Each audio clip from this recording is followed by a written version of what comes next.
Hey, bonjour tout le monde et bienvenue pour cette capsule hebdomadaire dans ce magnifique temps des fêtes. Et je veux débuter ce matin en vous disant que notre nom d'église a été modifié et qu'on fait maintenant partie de la famille Extravagance. Alors, l'église se nomme Le Roc Extravagance. C'est un immense honneur, un plaisir et une joie pour nous de joindre la famille Extravagance dirigée par les pasteurs Bruno et Élodie Picard. C'est non seulement une affiliation d'amour, d'amitié et de relations, mais c'est également une association spirituelle. On est vraiment fiers, on est vraiment heureux et on les remercie de nous accueillir dans cette magnifique famille. Et je sais qu'on va super bien grandir ensemble et le futur est tout simplement magnifique. Alors, pasteur Bruno, pasteur Élodie, merci infiniment. Alors, cette semaine, on va poursuivre dans notre série qui parle de Noël. Il y a quelques semaines, Andrea vous a parlé du miraculeux de Noël, la manifestation de la création de Jésus avec Marie. La semaine passée, Richie nous a parlé de ne jamais perdre de vue l'étoile qui est Jésus, que peu importe nos circonstances, l'étoile est toujours là et on peut toujours se tourner vers elle. Et moi, cette semaine, je veux vous parler de la naissance de Jésus qui, je crois, veut nous parler spécialement pour ce Noël 2020. Pour la naissance de Jésus, l'évangile de Luc est extraordinaire sur comment connaître ce moment historique-là de l'humanité que l'on appelle Noël. Et Luc 2 nous décrit la naissance de notre Sauveur. Vous savez, il n'y a pas d'hôpital, il n'y a pas d'hôtel. Et à Bethléem, il n'y a pas de Airbnb, il n'y a aucun Internet pour aller vérifier. On a besoin de Airbnb. Marie et Joseph n'ont pas accès à ça. Ils obtiennent uniquement une salle réservée normalement aux animaux des visiteurs qui viennent à Bethléem. C'est un temps très occupé, c'est le recensement. Joseph et Marie doivent retourner à Bethléem pour se faire recenser et il n'y a pas de place. Il y a une salle pour des animaux et il y a une mangeoire qui va servir de berceau. Dans Luc 2,7, ça nous dit ceci: elle lui mit des langes, on parle ici de Marie envers Jésus, elle lui mit des langes et le coucha dans une mangeoire parce qu'il n'y avait pas de place pour eux dans la pièce réservée aux autres. Je me suis posé cette question-là. Pourquoi Dieu, le Père Tout-Puissant, extrêmement grand, a permis que son Fils unique, le Sauveur du monde, le Roi de l'humanité, le Rédempteur de nos péchés, Emmanuel, Dieu avec nous, pourquoi Dieu a permis qu'il soit né dans une étable, emmailloté et couché dans une mangeoire? Je crois que notre Dieu ne recherche pas ou n'est pas attiré par les regards. Mais à travers cet événement-là, Dieu veut attirer les cœurs. Pour ce Noël qu'on va vivre en 2020 extrêmement différent, Dieu ne veut pas uniquement attirer les regards à travers des messes grandioses ou des grands rassemblements. On ne peut pas en avoir, ou encore des spectacles à haut déploiement. C'est super, ça va être fait cette année de manière très différente. On va être assis devant un écran. Dieu ne recherche pas uniquement les grandes foules et les grands regards. Dieu, cette année, veut simplement attirer des cœurs vers lui. Dieu veut parler à nos cœurs encore en 2020. Et je veux vous parler de ces mots dans Luc 2. Elle le coucha dans une mangeoire. Jésus aurait pu être mis dans un coin de l'étable avec beaucoup de foin, avec des morceaux de linge de Joseph pour qu'il soit confortable, dans un endroit avec des couvertures, mais non. Dieu nous dit que Jésus a été mis dans une mangeoire. Pourquoi? J'ai une grande révélation. Une mangeoire, c'est fait pour manger. Et on va voir que spirituellement, Dieu avait un objectif très précis à nous montrer avec Jésus dans la mangeoire. Jésus est déposé dans la mangeoire pour annoncer à l'avance ce qu'il va être pour tous ceux qui l'acceptent. Jésus, c'est le pain de vie. Et la première déclaration que Jésus est le pain de vie se retrouve dans Jean 6, au verset 32 et 35. On a lu avant ça le miracle des 5 pains et des 2 poissons.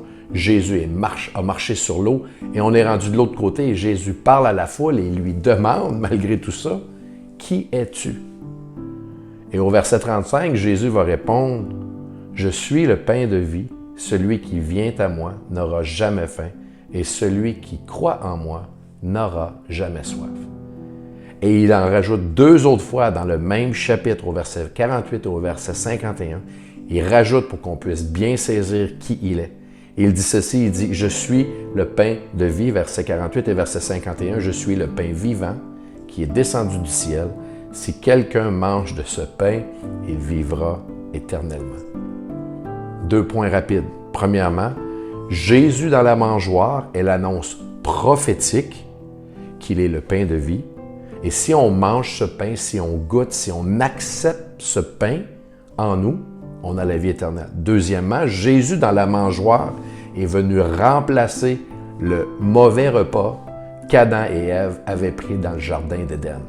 En mangeant de cette certaine nourriture-là, Adam et Ève ont tombé. Jésus dit maintenant, si vous mangez de moi, si vous m'acceptez, si vous me goûtez, si vous vivez pour moi, vous aurez la vie éternelle.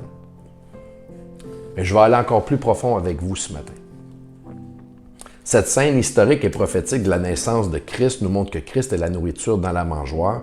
Et voici ce qui se produit lorsque tu choisis et je choisis à chaque jour de manger le pain de vie, ce Jésus dans la mangeoire. Christ vit maintenant en nous lorsqu'on le goûte, lorsqu'on l'accepte, lorsqu'on veut vivre pour lui et on devient son récipient. Et avec le temps, on devient une mangeoire pour que les gens viennent goûter à Jésus à travers nous.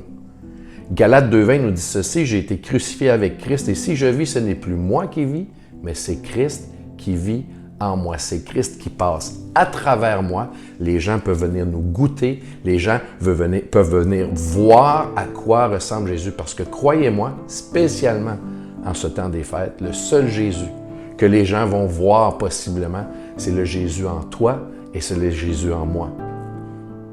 La question qu'il faut se poser, quel genre de mangeoire es-tu?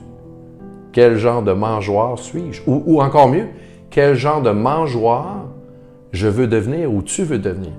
Qu'est-ce qu'on veut que les gens goûtent? Ou en ce moment même, qu'est-ce que les gens goûtent ou peuvent goûter qui ressemble au pain de vie lorsqu'ils passent du temps avec moi, lorsqu'ils passent du temps avec toi?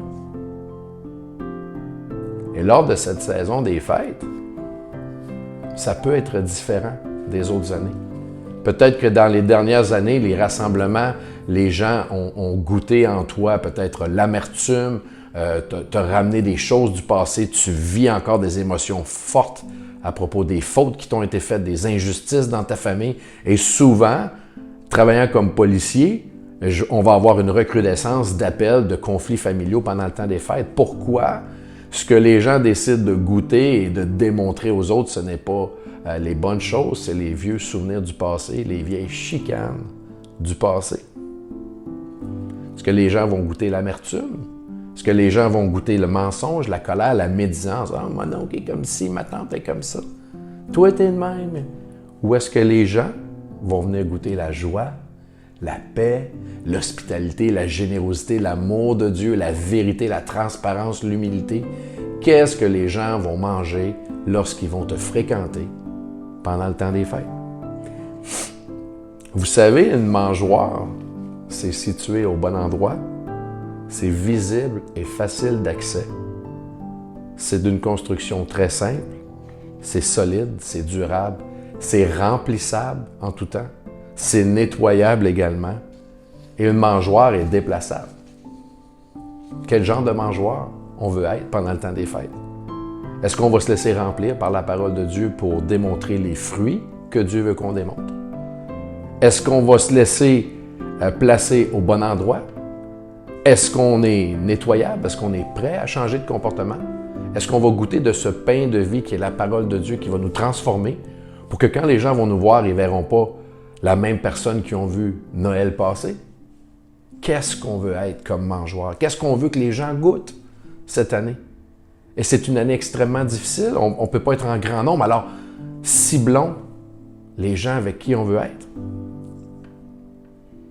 Une mangeoire, et c'est le point qui m'est vraiment venu à cœur, une mangeoire, c'est déplaçable. Vous pouvez voir les fermiers prendre les différentes sortes de mangeoires, les mettre à un endroit, et à un moment donné, hop, ils vont la prendre, ils vont la mettre ailleurs. C'est quoi être déplaçable comme mangeoire? C'est de dire, j'ai un certain horaire, et Seigneur, si tu veux la changer, tu peux la faire. C'est d'avoir une certaine manière de faire les choses, et de dire, Seigneur, est-ce que tu as quelque chose que tu veux faire de différent? Est-ce qu'on est prêt à déplacer notre horaire, déplacer nos intentions du début, on va faire les fêtes comme ça pour peut-être faire quelque chose de différent? Être déplaçable, c'est demander au Seigneur, il y a plein de gens qui vont être seuls, il y a des gens dans des résidences de personnes âgées, il y a des gens qui se retrouvent beaucoup plus seuls cette année que dans les autres années. Est-ce qu'être déplaçable pour que les gens puissent nous goûter, ça va être de dire, Seigneur, montre-moi une personne que je ne connais peut-être pas beaucoup, mais qui aurait besoin que j'aille la visiter. Une personne avec une personne. Respecter les règles, mais d'aller faire la différence. Ici, dans notre municipalité, on a plein de résidences de personnes âgées. Il y a beaucoup de gens qui vont être seuls. Il faut demander, qu'est-ce que les gens vont avoir besoin de goûter? Il y en a en ce moment qui goûtent beaucoup la solitude. Il y aurait besoin juste d'une présence. Peut-être que c'est ça, être déplaçable. Pour Fanny et moi, cette semaine, être déplaçable, on a reçu un message sur les médias sociaux d'un jeune homme extraordinaire qu'on aime beaucoup, qui souffre de trisomie et on a reçu un message nous disant qu'il était très seul pendant le temps des fêtes et qu'il apprécierait énormément recevoir une simple carte, ça l'occuperait, ça le mettrait en contact avec des gens. Alors, nous, Fanny et moi, on a été déplaçables dans notre horaire. On a pris le temps d'aller acheter une carte, de mettre un beau petit mot, un beau petit cadeau, et on l'a envoyé à cet ami très cher qui est très seul en ce moment. C'est ça, être déplaçable, c'est de dire, je m'alignais pour faire quelque chose, mais Jésus me prend, me déplace pour aller faire son œuvre.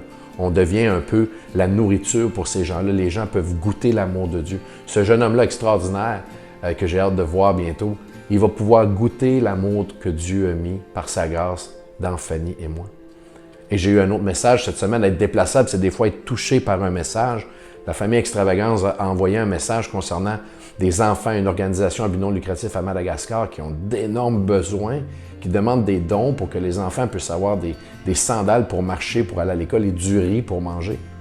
Être déplaçable, c'est dire, Seigneur, je voyais mes finances dans un certain domaine, mais au lieu de ça, on va faire un don, on va devenir une mangeoire, on va être une nourriture physique et spirituelle pour des gens qu'on ne connaît pas, mais qui sont dans le besoin.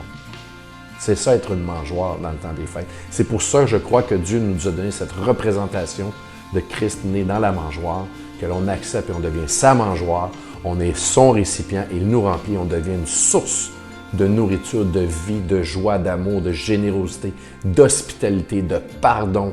C'est tellement important de pardonner pendant le temps des fêtes. Tellement important.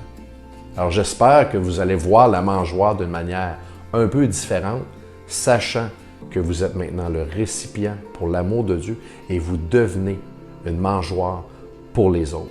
Soyons une mangeoire avec une nourriture de qualité remplie de son amour, de son pardon, de son hospitalité pendant le temps des fêtes. Et au nom de mon épouse, au nom de toute l'équipe du Rock Extravagance, on veut vous souhaiter un très, très, très joyeux Noël et soyez une mangeoire pour quelqu'un d'autre. On se reparle bientôt et que Dieu vous garde. On vous aime énormément.